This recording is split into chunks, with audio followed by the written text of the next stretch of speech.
Welcome to A1 TV Telugu news. ఇవాల్టి bulletin చూద్దాం. హైదరాబాద్ నాలాల్లో గల్లంతైన ముగ్గురు కోసం మూడో రోజు గాలింపు చర్యలు చేపట్టారు. గౌలిగూడతో పాటు పరిసర ప్రాంతాల నాలాల్లో మొత్తం 4 DRF బృందాలు, ఒక GHMC బృందం సమన్వయంతో గాలింపు కొనసాగిస్తున్నాయి. కాగా గల్లంతైన అర్జున్, రాము, దినేష్ కోసం గాలింపు చర్యల్లో నిర్లక్ష్యం వహిస్తున్నారని కుటుంబ సభ్యులు ఆగ్రహం వ్యక్తం చేస్తున్నారు. 3 రోజులైనా తమ వాళ్ల ఆచూకీ లభించకపోవడంతో కుటుంబ సభ్యులు ఆందోళన పడుతున్నారు.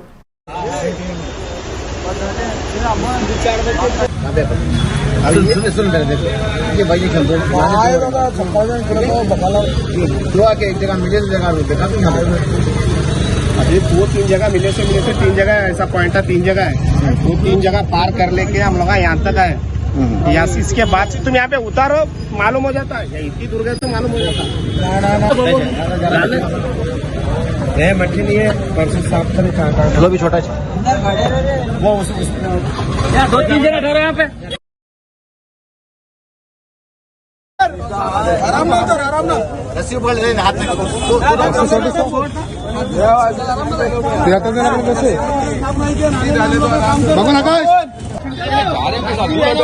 हवा मिलती ऊपर देखे तो अंधेरा हो रहा रस्सी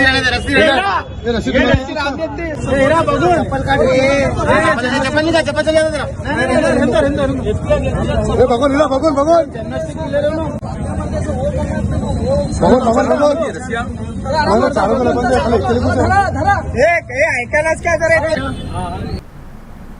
గోల్డ్ ప్రియులకు భారీ షాక్ తగిలింది. నిన్న 22 క్యారెట్లు 10 గ్రాముల బంగారం 1,18,100 ఉండగా మంగళవారం 800 పెరిగి 1,02,600కు చేరింది. ఇక నిన్న 24 క్యారెట్లు 10 గ్రాముల బంగారం ధర 1,11,060గా ఉంది. నేడు 870 రూపాయలు పెరిగి 1,11,930గా మారింది. కాగా ఈ నేపథ్యంలో నిన్నటి ధరతో పోలిస్తే ఇవాళ పసిడి ధరల్లో కీలక మార్పులు చోటు చేసుకున్నాయి.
MGPS మెట్రో స్టేషన్లో పాస్పోర్ట్ సేవా కేంద్రం ప్రారంభమైంది. మంత్రి పొన్నం ప్రభాకర్ ఈ సేవలను ప్రారంభించారు.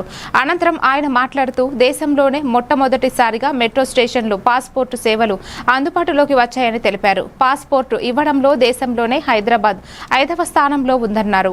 తెలంగాణలో ఇప్పటి వరకు 5 పాస్పోర్టు సేవా కేంద్రాలు ఉన్నాయని వివరించారు. తెలంగాణలో రోజుకు 4,500 పాస్పోర్టులు ఇచ్చే సౌకర్యం ఉంది, కానీ 1200 నుంచి 1400 ఇస్తున్నారని, దీన్ని విస్తరించాలని సూచించారు.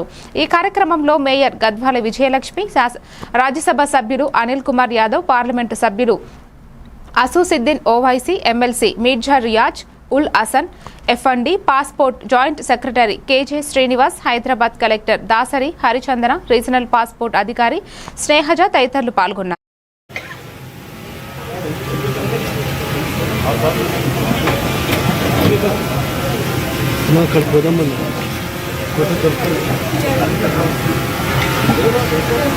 वीडियो फोटो दे अरे ये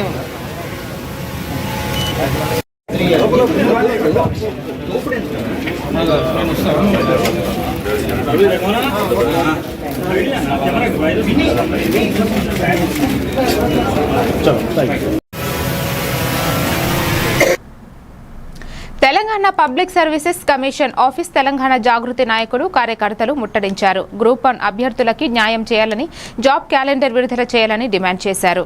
టీజీపీఎస్సీ కార్యాలయం ముందు వీరంతా ఆందోళనకు దిగడంతో పోలీసులు వీరిని అడ్డుకున్నారు. దీంతో కొంత ఉద్రిక్తత చోటు చేసుకుంది. అనంతరం తెలంగాణ జాగృతి నాయకులను అరెస్టు చేసి నాంపల్లి సహా వివిధ పోలీస్ స్టేషన్లకు పోలీసులు తరలించారు. యువతనంతా ఏకం చేసి అవసరమైతే రేవంత్ రెడ్డి గారు ఇంటిని కూడా ముట్టడం చేయడానికి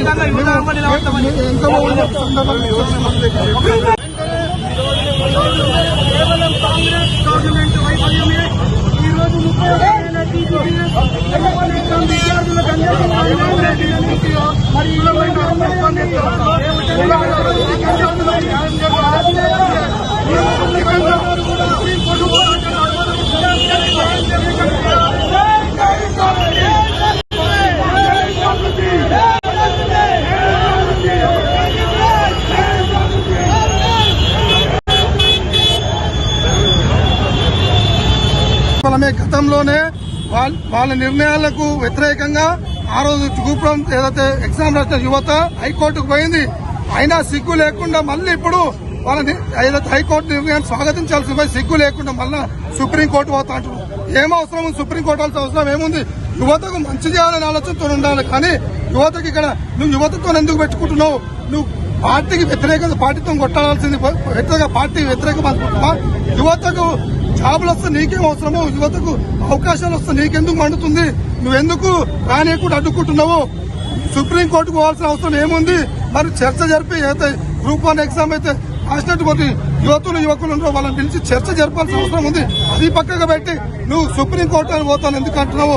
వెంటనే యువత ఏదైతే గ్రూప్ 1 ఎగ్జామ్ రాసే యువత ఉందో వాళ్ళందరినీ పిలుచుకొని చర్చ జరిపి వాళ్ళని న్యాయం చేయాలని చెప్పి జాగృతి డిమాండ్ చేస్తుంది. రాష్ట్రంలో జనవరి నుంచి వ్యర్థం అనేది ఎక్కడా కనిపించకూడదని ముఖ్యమంత్రి చంద్రబాబు స్పష్టం చేశారు. స్వచ్ఛ భారత్ కోసం ఏ జిల్లాలో పైలట్ ప్రాజెక్టు చేపట్టినా అది రాష్ట్రమంతా వర్తింపజేయాలని సూచించారు. రాష్ట్రంలో స్వచ్ఛాంధ్రప్రదేశ్ను ఉద్యమంగా చేపట్టనున్నట్లు తెలిపారు. రెండో రోజు కొనసాగుతున్న కలెక్టర్ల సదస్సులో స్వచ్ఛాంధ్ర, అటవీ, మున్సిపల్, పంచాయతీ రాజ్ శాఖలపై ముఖ్యమంత్రి సమీక్ష నిర్వహించారు. సెప్టెంబర్ 17 నుంచి అక్టోబర్ 2వ తేదీ వరకు స్వచ్ఛతా హీ సేవ చేపట్టాలని తెలిపారు. సర్క్యులర్ ఎకానమీ పాలసీలు జరగాలన్నారు. 5 జోన్లలో 5 సర్క్యులర్ ఎకానమీ పార్కులు ఏర్పాటు చేస్తామని తెలిపారు. అందరికీ నమస్కారం. కూటమి ప్రభుత్వం ఏర్పడిన తర్వాత జరుగుతున్న 4వ కలెక్టర్ల కాన్ఫరెన్స్కి విచ్చేసినటువంటి డైనమిక్ విజనరీ లీడర్ ముఖ్యమంత్రి గారు శ్రీ నారా చంద్రబాబు నాయుడు గారికి, నా సహచార మంత్రివర్యులకు, చీఫ్ సెక్రటరీ గౌరవనీయులు విజయానంద్ గారికి, రెవెన్యూ శాఖ స్పెషల్ సిఎస్ గారు గౌరవనీయురాలు జయలక్ష్మి గారికి, రాష్ట్ర డీజీపీ హరీష్ కుమార్ గారికి, ఇతర అధికారులకు, అలాగే వివిధ జిల్లాల కలెక్టర్లకు, ఎస్పీలకు అందరికీ కూడా స్వాగతం, సుస్వాగతం. Leadership is a service, not a position అని దృఢంగా నమ్ముతున్న మన నాయకులు చంద్రబాబు నాయుడు గారు. సీఎం అంటే కామన్ మ్యాన్ అనే విధంగా నిత్యం అట్టడుగు వర్గాలకు ప్రజల్లో మమేకమై వారి సమస్యలు పరిష్కరించే నేత మన ముఖ్యమంత్రి గారు. అదే ఆయన యొక్క మార్గదర్శకమే మన అందరికి కూడా ఆదర్శం. ఆయన దారిలో మనమంతా ఈ ప్రభుత్వంలో కూడా నడుస్తూ ఉన్నాం. గత ప్రభుత్వం 5 ఏళ్ల అరాచక పాలనలో ఈ రాష్ట్రాన్ని 40 ఏళ్ళు వెనక్కి తీసుకునే పరిస్థితి అందరం చూసాం.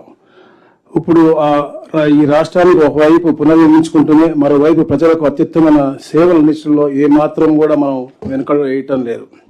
గత 15 నెలల్లో సూపర్ 6 అని చెప్పాం, సూపర్ 12 కార్యక్రమాలు మనం అమలు చేశాం. The best way to find your self is to lose your self in the service of others అని మంచి నమ్మకంతో మన ముఖ్యమంత్రి గారి బాటలో మనం అందరం కూడా నడుద్దాం.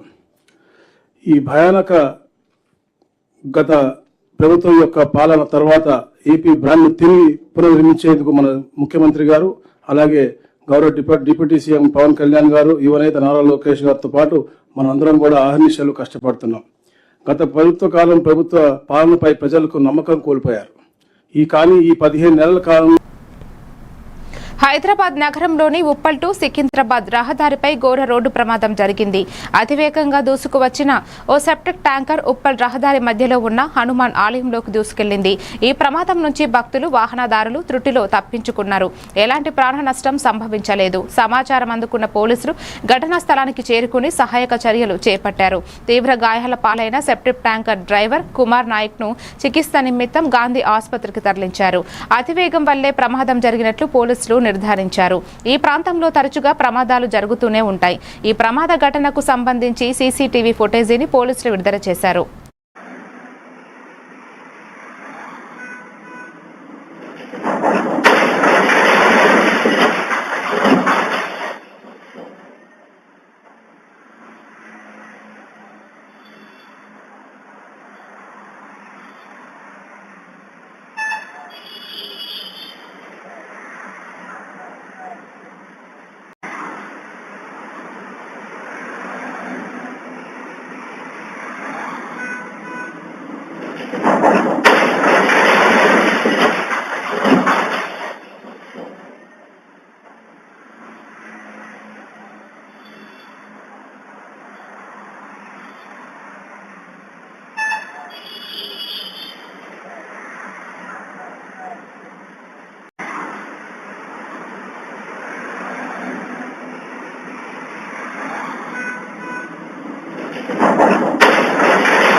ముఖ్యమంత్రి రేవంత్ రెడ్డిని మర్యాదపూర్వకంగా 7th all India prison duty meet 2025 Telangana ప్రతినిధులు కలిశారు.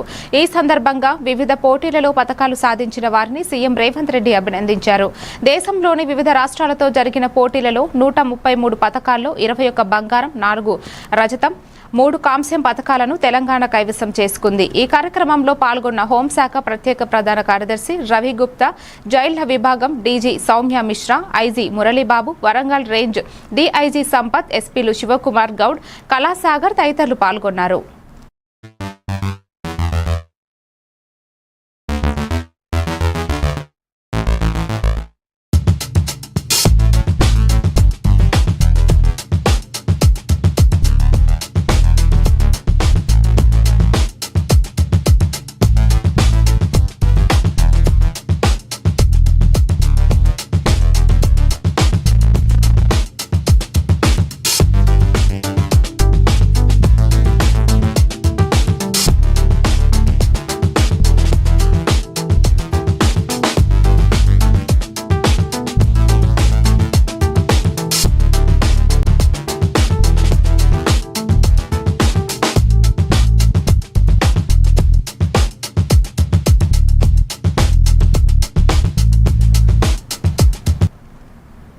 అంధ విద్యార్థులకు సంగీత వైద్య పరికరాలను ముఖ్యమంత్రి రేవంత్ రెడ్డి పంపిణీ చేశారు. కరీంనగర్ జిల్లా సంక్షేమ శాఖ ఆధ్వర్యంలో అంధ విద్యార్థులకు సంగీతంలో జిల్లా యంత్రాంగం శిక్షణ అందించింది. ముఖ్యమంత్రి రేవంత్ రెడ్డి ఎదుట పాట పాడి విద్యార్థులు వినిపించారు.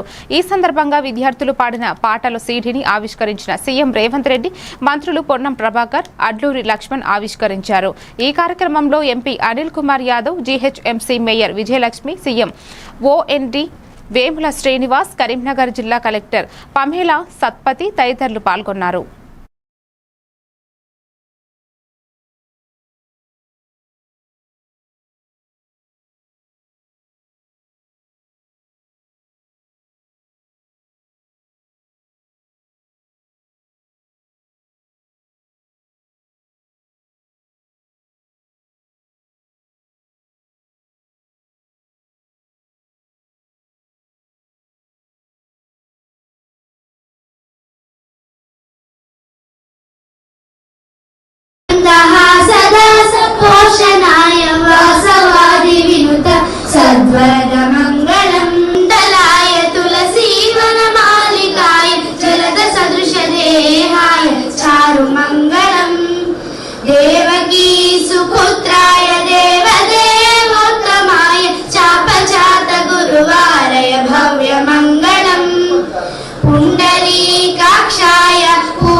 కేంద్ర ఎరువులు రసాయనాల శాఖ సహాయ మంత్రి అనుప్రియ పటేల్తో న్యూఢిల్లీలో తెలంగాణ వ్యవసాయ శాఖ మంత్రి తుమ్మల నాగేశ్వరరావు సమావేశమయ్యారు.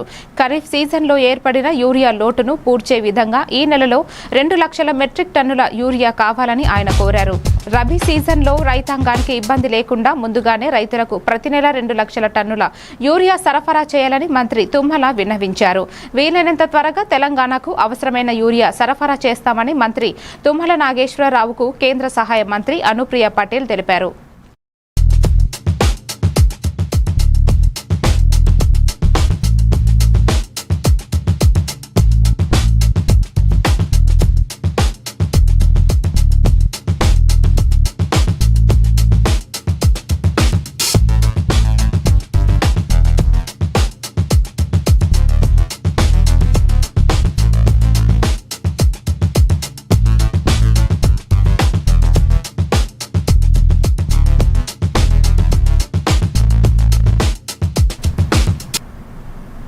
రాబోయే ఎన్నికల్లో తప్పకుండా ప్రజలు ప్రభుత్వానికి తగిన సమాధానం చెబుతారని మాజీ మంత్రి సన్నత్ నగర్ ఎమ్మెల్యే తలసాని శ్రీనివాస్ స్పష్టం చేశారు. సికింద్రాబాద్ తహసీల్దార్ కార్యాలయం వద్ద నియోజకవర్గం పరిధిలోని కళ్యాణ లక్ష్మి, షాదీ ముబారక్ లబ్ధిదారులకు ఎమ్మెల్యే, కార్పొరేటర్లు, అధికారులతో కలిసి చెక్కులు పంపిణీ చేశారు.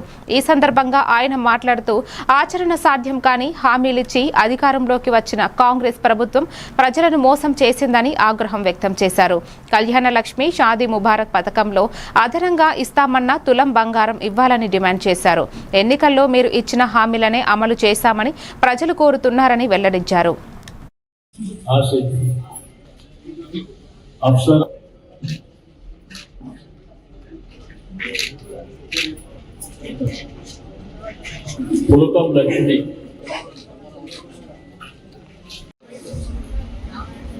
కళ్యాణ లక్ష్మి, షాదీ ముబారక్ ఏదైతే పెళ్లి జరిగినప్పుడు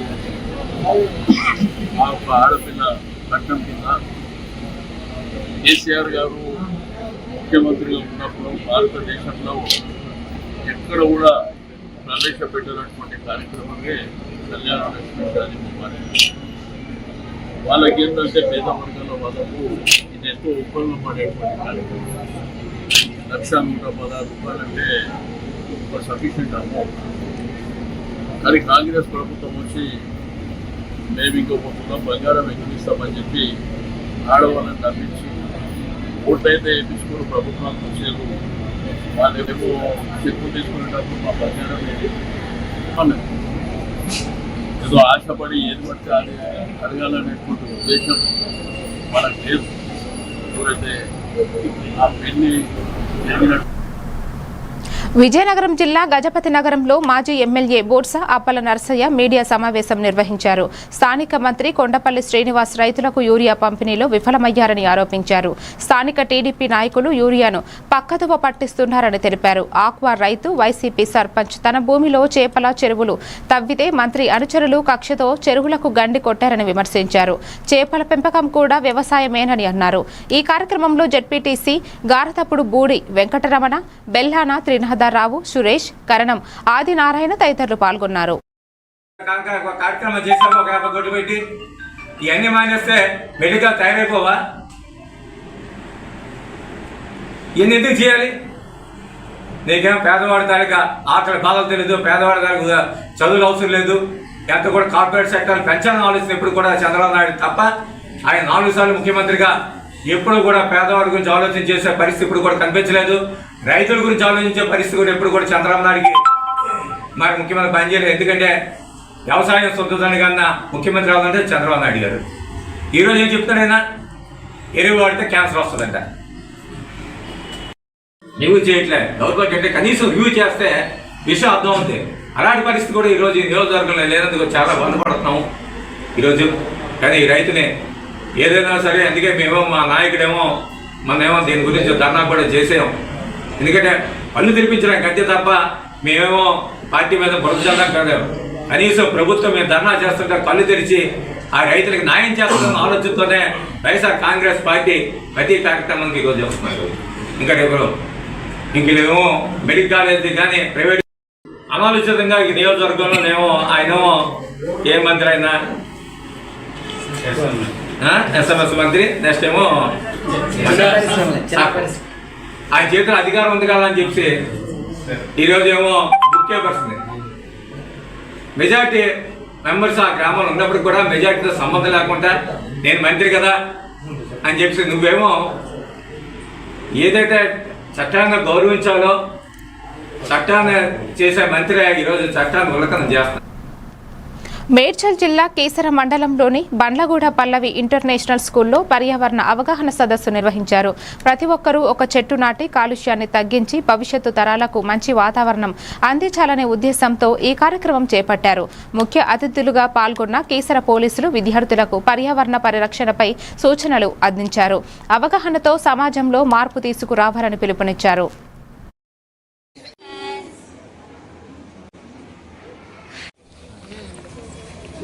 Sir.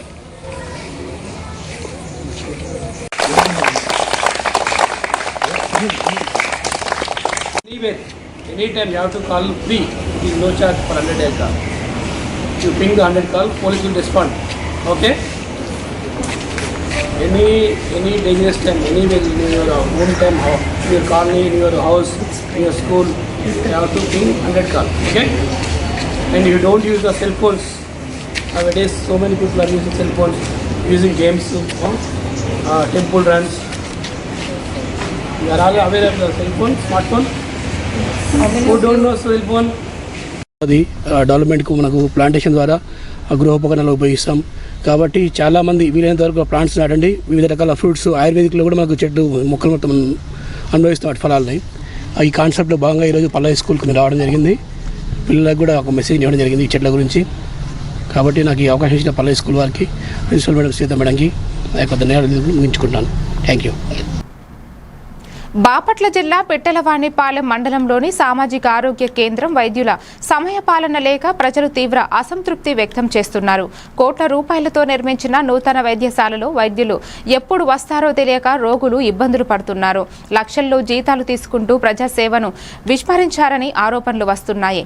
కొన్నిసార్లు సేవలు వైద్యులు బదులు కాపలా సిబ్బంది ద్వారా జరుగుతున్నాయనే విమర్శలు ఉన్నాయి.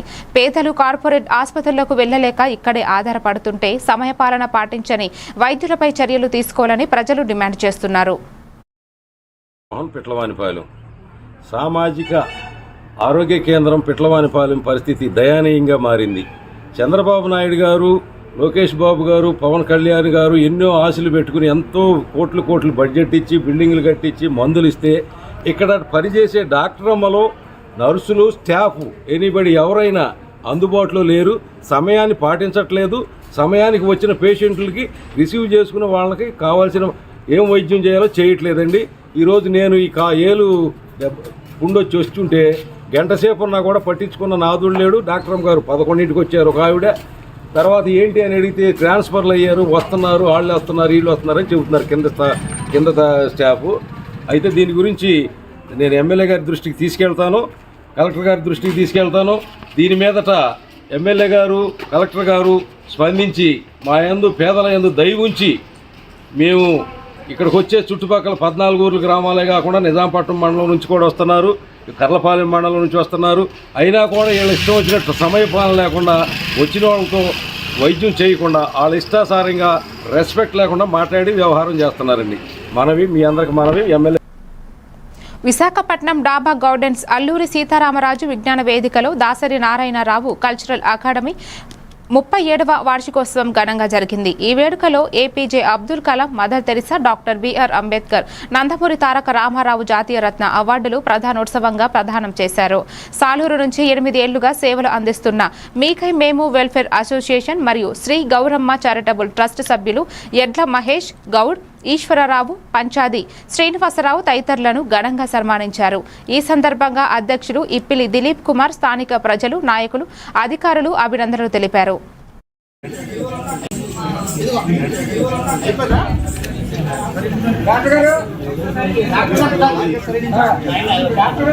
నెక్స్ట్ శ్రీమతి లింగం శారదా గారు, జానపద కళాకారిణి, సమాజ సేవకురాలు, Rajam, Mother Teresa excellence award గ్రహీత.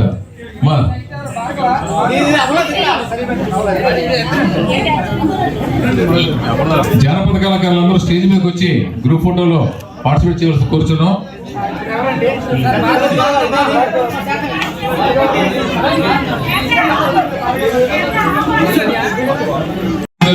శారదా గారు, శ్రీ పతివాడ అప్పలనాయుడు గారు, వారు కూడా ఈ అవార్డుని స్వీకరించవలసిందిగా సాధారణంగా ఆహ్వానిస్తున్నాం. కూర్చోండి. సన్మూర్తి గారు, ఇక అడివిరాజు, ఇదిగో శ్రీరాములు గారు, శారదా గారు, రాష్ట్ర స్థాయి జానపద కళాకారులు మీరు అందరూ ఉన్నారు అక్కడ.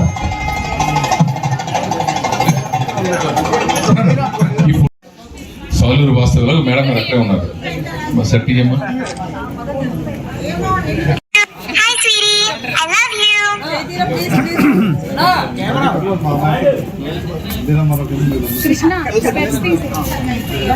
కృష్ణవేణి గారు, విజయనగరం జిల్లా వాస్తవ్యులు శ్రీ దిలీప్ గారు కూడా చేతుల మీద. గుంటూరు జిల్లా ప్రతిపాడు నియోజకవర్గం ప్రతిపాడు మండలంలోని పాతమల్లాయపాలెం సొసైటీ అధ్యక్షులు కర్రి సుబ్బారెడ్డి, డైరెక్టర్లు నల్లిబోయిన అశ్విని, మిట్టనోల సంగీతమ్మ ప్రమాణ స్వీకారం జరిగింది. ఈ సందర్భంగా శాలువాతో సత్కరించిన తెలుగు రాష్ట్ర media coordinator Ginjupalli Venkateswara Rao, party నాయకులు, కార్యకర్తలు హాజరయ్యారు. కార్యక్రమం సానుకూల వాతావరణంలో జరిపి సొసైటీకి కొత్త అభివృద్ధి మార్గాలను ప్రేరేపించిందని తెలిపారు. 795 దాకా మన సంఘంలోకి చైర్పర్సన్ మరియు పర్సన్ నియామకం మరియు 13,023/24 11/9/25 ఉత్తర్వుల దాకా register of cooperatives GO number 795 దాకా మన సంఘములకు చైర్పర్సన్ గా కుర్రి సుబ్బారెడ్డి గారు, పర్సన్ గా నల్లిపోయిన అశ్విని మరియు మిట్టనొసల సంగీతమ్మ గారిని పై వారిని గవర్నమెంట్ ఉత్తర్వులు దాకా సంఘ బాధ్యతలు నిర్వహించడానికి తీర్మానించడమైనది. రెండో తీర్మానం, మన ప్రతిపాడు బ్రాంచ్లో గల కరెంటు, సేవింగ్, ఐసీడీపీ మరియు ఇతర లావాదేవీలు నిర్వహించడం గురించి మన సంఘములకు టీడీసీటీపీ ప్రతిపాడు బ్రాంచ్లో గల కరెంటు, సేవింగ్స్, ఐసీడీపీ మరియు ఇతర లావాదేవీలన్నీ నిర్వహించడానికి సంఘ చైర్పర్సన్ గారైన కెవి సుబ్బారెడ్డి గారు మరియు సీఈఓ గారైన పి శ్రీనివాసరెడ్డి గారికి జాయింట్ గా లావాదేవీ. రాష్ట్ర ఐటీ పరిశ్రమల శాఖ మంత్రి దుద్దిల శ్రీధర్ బాబు హైదరాబాద్లో కొత్త రాయ్దుర్గ్ పాస్పోర్టు సేవా కేంద్రాన్ని మంగళవారం ప్రారంభించారు. నగర అభివృద్ధి పెరుగుతున్న జనాభాకు మెరుగైన సేవలు అందించడానికి మరొక కేంద్రం అవసరమని ఆయన పేర్కొన్నారు. ఏటా దేశంలో 1 కోటి మందికి పైగా కొత్త పాస్పోర్టు దరఖాస్తులు వస్తున్నాయి. ఇందులో తెలంగాణ వాటా సుమారు 11 లక్షలు. 3 రోజుల్లో వెరిఫికేషన్ పూర్తవడం తెలంగాణ పోలీసుల ఆదర్శనీయ పని. కేంద్రం ముఖ్యంగా ఐటీ ఉద్యోగులు, విద్యార్థులకు ఉపయోగపడుతుందని తెలిపారు. సిటీ 4 వైపులా సిటీ పెరుగుతూ ఉన్న సందర్భంలో I request mister Srinivas ji, the 3 centers are not sufficient for us. You know, we have 4 directional, big, huge area which encompasses big population and huge population. And our city requires one more passport center to other centers like towards south. You know, coming from south either to west or to the north or to the east. You have west, you have in north, you have in east. We need a passport kendra in the south too. That will be helpful for the people who are residing over there. The city is expanding tenfold as years goes by. ఇతర దేశాలకు పోయినప్పుడు, ఇతర ప్రాంతాలకు పోయినప్పుడు మన సొంత దేశంలో కూడా ఇది మన ఐడెంటిటీకి ప్రతీక. దీనికి సంబంధించి కొత్త టెక్నాలజీస్ని ఉపయోగించుకొని ఒకటి ఈ పాస్పోర్ట్ని విధానాన్ని కూడా చేస్తున్నప్పటికీ ఇంతకుముందు పెద్దలు విశ్వేశ్వర రెడ్డి గారు చెప్పినట్టు ఈ రాష్ట్రంలో దాదాపు ప్రతి సంవత్సరం 11 లక్షల మంది పాస్పోర్ట్ అప్లికేషన్ పెట్టుకుంటారు. మొత్తం భారతదేశంలో 1 కోటి మంది అప్లికేషన్లు పెట్టుకుంటే మన రాష్ట్రంలోనే 11 లక్షల మంది పాస్పోర్టు వారి అవసరాల దృష్ట్యా అప్లికేషన్ పెట్టుకుంటారంటే వారికి మన ప్రాంతం, మన రాష్ట్రంలో ఉన్న అవగాహన ఒకటి, రెండవది ఇతర దేశాలకు పోయి మంచి భవిష్యత్తు గురించి కూడా ఆలోచన చేసే ప్రక్రియ భాగం అవసరాలు ఇంకా కూడా పెరుగుతా. ఇది వాల్టి bulletin. Keep watching A1 TV Telugu news.